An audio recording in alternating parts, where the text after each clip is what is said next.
Com quase 700 mil casos confirmados oficialmente, a América Latina se tornou, para a Organização Mundial da Saúde, o novo epicentro da pandemia de coronavírus. E o Brasil é o país que mais preocupa. Sobre o caso brasileiro, o diretor da OMS, Michael Ryan, diz que, embora o maior número de casos tenha sido registrado em São Paulo, a situação mais séria é do Amazonas, que tem o maior número de casos em relação à população. Mas o que torna o Brasil o país mais preocupante? Eu sou a Laís Alegrete, da BBC News Brasil, e nesse vídeo eu vou explicar por que o Brasil tem sido visto como possível futuro epicentro da pandemia de Covid-19. Segundo os especialistas, é uma combinação de fatores. O mais importante é esse tripé aqui: subnotificação de casos, subnotificação de mortos e a trajetória ascendente de mortes. Além disso, temos uma taxa de contágio ainda muito alta, uma baixa adesão da população às medidas de isolamento social e a inabilidade de gestores públicos de reconhecer a gravidade da situação. O alerta de que o Brasil já teria se tornado o novo epicentro da pandemia foi dado no início de maio a partir de um estudo liderado pelo Laboratório de Inteligência em Saúde da Faculdade de Medicina de Ribeirão Preto, ligada à Universidade de São Paulo, a USP. O meu colega Luiz Barrucho conversou com o responsável por esse estudo, Domingos Alves. Segundo ele, o total de infectados por coronavírus, na verdade, está muito acima do que o governo registrou até agora. Em vez dos cerca de 370 mil, segundo os dados oficiais, o número real seria superior a 4 milhões, ou seja, quase 12 vezes mais. Isso numa estimativa conservadora, segundo ele. Mas por quê? Porque os cálculos feitos pelos pesquisadores foram baseados no número de mortes oficiais e no tempo de internação de 10 dias entre a confirmação do caso e a morte. O pesquisador disse que, se fossem contabilizadas as mortes não notificadas e o tempo total de infecção de 20 dias, o total de infectados seria ainda maior. Lembrando que essa cifra de 4 milhões também é superior ao total de casos confirmados oficialmente pelos Estados Unidos, que está em torno de 1,6 milhão. Todos esses dados podem ser acessados no portal Covid-19 Brasil, que reúne pesquisadores de diversas universidades brasileiras. A gente vai deixar o link aqui embaixo nos comentários para quem quiser ver. Um dos motivos principais para tanta discrepância dos dados é a baixa testagem da população. Até agora, o Brasil fez apenas 3.500 testes por milhão de habitantes. Para efeitos de comparação, os Estados Unidos realizaram 45 mil testes por milhão de habitantes.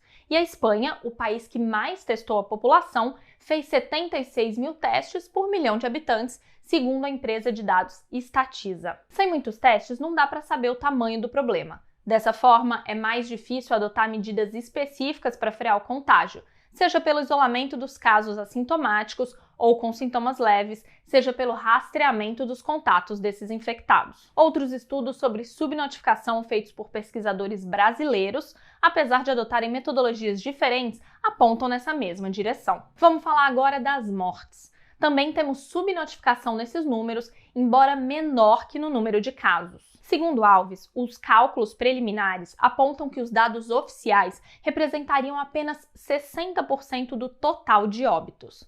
Sendo assim, em vez das 22 mil mortes anunciadas pelo Ministério da Saúde, o número real já estaria próximo de 40 mil. Os especialistas dizem que essa subnotificação de mortes se deve a uma combinação de fatores, incluindo excesso de pedidos de exames. Isso acaba fazendo com que os resultados dos testes atrasem. Sem esse resultado, os médicos acabam fazendo declarações de óbito sem um diagnóstico específico. Um exemplo é o número de mortes causadas por síndrome respiratória aguda grave, doença causada pelo novo coronavírus. Essas não foram mortes registradas como casos de Covid-19. Segundo dados do painel Covid registral, o número de mortes por síndrome respiratória aguda grave de 16 de março a 25 de maio deste ano foi de 5.784, contra 297 em igual período do ano passado. O aumento é de quase 2.000%. Ou seja, provavelmente, segundo os especialistas, essas mortes em excesso são explicadas pela Covid-19.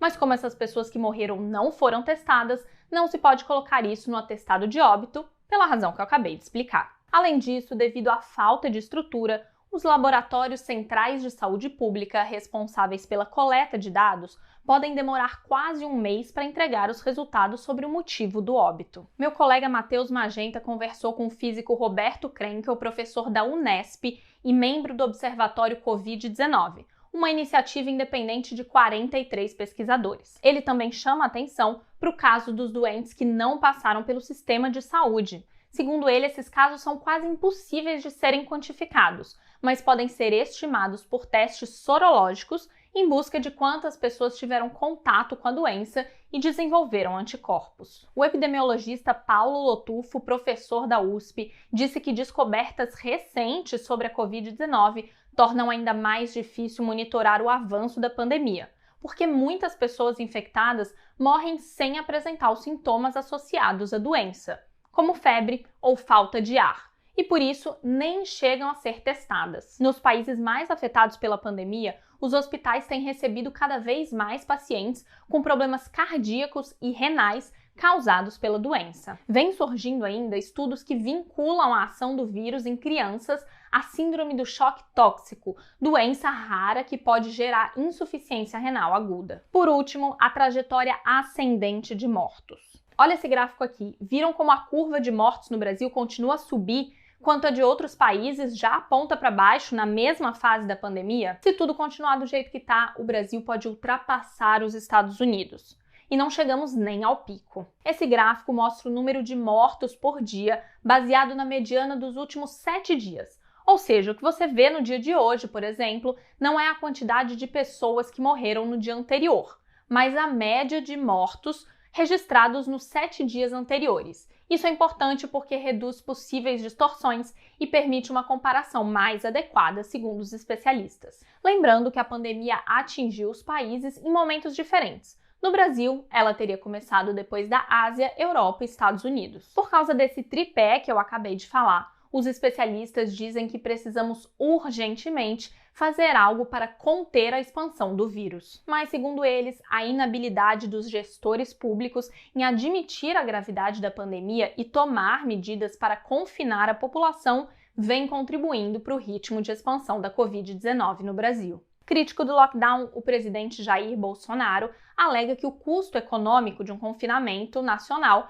seria gigantesco e vem se opondo às tentativas de governadores de manterem a população dentro de casa. Já fizemos vídeo sobre isso também. De fato, a adesão da população ao isolamento social no Brasil é baixa. De acordo com dados da empresa Inloco, o índice de isolamento social no Brasil é de 45,3%. Sem essas medidas duras de confinamento, a taxa de contágio deve permanecer alta. Dados da Universidade Imperial College de Londres mostram que a taxa de contágio no Brasil é de 1,3, o 12º mais alto do mundo. O levantamento analisou 54 países com transmissão ativa do vírus. Isso significa que 3 pessoas no Brasil podem passar a doença para outras 4. No Reino Unido, esse número é de 0,84. Já na Argentina, vizinha do Brasil, 1,17. E eu fico por aqui. Espero que esse vídeo tenha sido útil. Não deixem de acompanhar a gente nas redes sociais e se inscrever aqui no nosso canal no YouTube. Até a próxima!